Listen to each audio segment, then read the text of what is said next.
शिरीषा। सरता जी के पास बहू शिखा अपने बच्चे को देते हुए कहती है, मम्मी जी आप बाबू को संभाल लेंगी, यदि आप कहें तो मैं ना जाऊं। तब सरता जी कहती हैं, अरे शिखा कैसी बात कर रही हो, मैं बाबू को अच्छे से ख्याल रखूंगी। अभी बाहर ठंड है इसलिए अपने बाबू को नहीं भेज रही हूँ मैं तेरे साथ, और तू बिल्कुल फिक्र न कर, आराम से जा, यहाँ मैं और तेरे बाबा हैं, सब देख लेंगे। फिर थोड़ी देर बाद गाड़ी की आवाज़ आती है और सुशील भी आ जाता है। सुशील कहता है, जल्दी करो शिखा, हम लेट हो रहे हैं। शिखा के इतना कहते ही वह सरता के पास बाबू की दूध वाली बाटल, कपड़े और उसकी ज़रूरी चीज़ें सब रखती है। तो सरता जी प्यार से सिर पर हाथ फेरते हुए कहती हैं, अरे शिखा मैं सब कर लूँगी, मुझे भी सब पता है कैसे बाबू का ध्यान रखना है। हाँ हाँ मम्मी जी, मैं चाहती हूँ आपको अभी की कम से कम परेशानी हो। यह कहकर पैर छूकर बाहर निकल जाती है। फिर थोड़ी देर बाद ननद नेहा आती है और पूछती है, अरे मम्मी आप बाबू को संभाल रही हैं, भाभी कहाँ हैं? फिर सरता जी बताती हैं कि सुशील और शिखा एक शादी में गए हैं, वो कितने दिनों से नहीं गई, इसलिए सोचा उसको भेज दूँ तो उसे अच्छा लगेगा। ये अच्छा है मम्मी, छोटे बच्चे को आप संभालें और भाभी आराम से घूमने जाएं।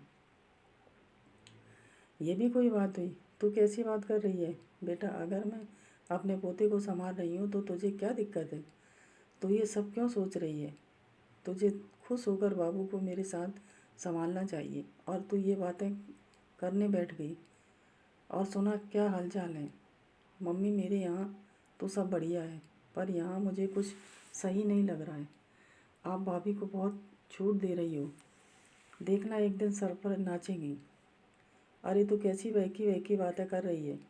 शिखा शादी में गई है न कि कहीं घूमने, और वह शादी के बाद कहीं घूमने तक न जा पाई। अब भी मैं उस पर पाबंदी रखूं?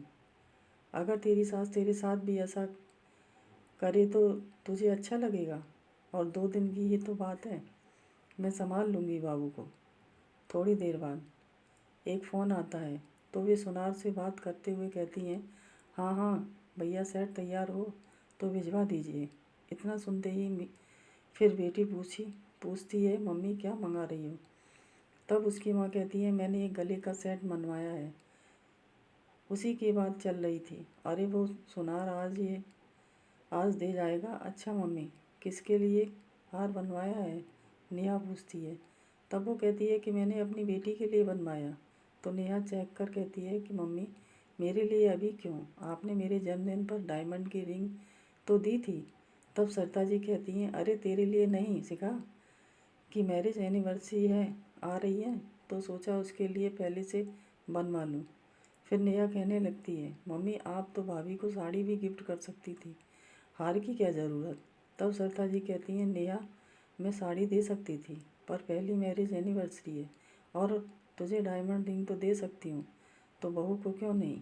बहू भी मेरे लिए बेटी है, अगर मैं उसकी खुशियाँ का ख्याल नहीं रखूँगी तो कौन रखेगा? इस तरह नेहा को समझ आ रहा था, भाभी के लिए मम्मी का अटैचमेंट बढ़ रहा है।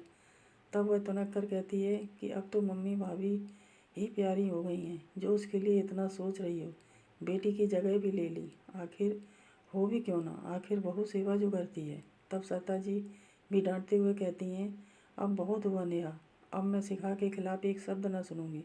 फिर सवाल जवाब करते हुए कहती है, मम्मी बहुत सर चढ़ाया, फिर कुछ बुराई न बताना। फिर फिर क्या था? सरता जी ने पूछा, तो आखिर चाहती क्या है? मैं और तेरी भाभी एक होकर ना रहें?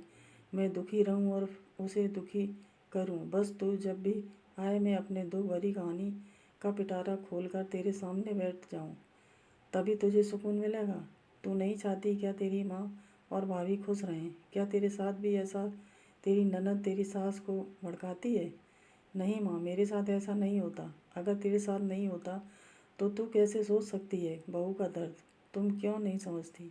तू भी एक बहू है। अगर तेरे साथ ऐसा हो तो क्या तुझे अच्छा लगेगा? नहीं नेहा बेटा, अपनी सोच बदल, फिर देखना कि तुझे कितना अच्छा लगेगा, साथ ही खुशी मिलेगी। तब नेहा को समझ आता है कि उसकी कितनी गलत सोच थी, जो एक बहू होकर भी बहू का दर्द नहीं समझ रही थी। अब उसे समझ आया कि बहू भी बेटी से बढ़कर हो सकती है। इस तरह उसने माँ के साथ रहकर भतीजे की देखभाल की और भाभी के प्रति मन के भाव बदल गए। दोस्तों, जब बेटी और बहू बनती है तो अपनी भाभी के प्रति भावना क्यों बदल जाती है? वह स्वयं उस जगह पर रखकर क्यों नहीं सोचती? आखिर वह भी बहू है, उसे बहू का दर्द दिखना चाहिए, ना कि उसे चिढ़े। अगर बेटी को भी माँ प्यार मिले तो उसे अच्छा लगता है, लेकिन वही उसकी माँ भाभी को वैसा ही प्यार दे तो बेटी को चिढ़ होती है। क्यों वह बहू होकर बहू का दर्द क्यों नहीं महसूस करती? आज भी ये भावना ननद भाभी के रिश्ते में कहीं ना कहीं देखने को मिलती है। इसी कारण बहू को माँ जैसा प्यार नहीं मिलता, क्योंकि सास के मन में कड़वाहट भाव भरे जाने के कारण बहू ये दर्द सहती है। उसके प्रति काम करने का भाव डालना और कहीं आने जाने की आज़ादी पर रोक टोक ही बहू का दर्द बन जाता है। ये हमारे समाज की मानसिकता के चलते बहू पर बेड़ियां बांध दी जाती हैं। दोस्तों, अगर हमारी कहानी पसंद आई हो तो प्लीज़ लाइक और सब्सक्राइब करें। धन्यवाद। जय हिंद, जय भारत।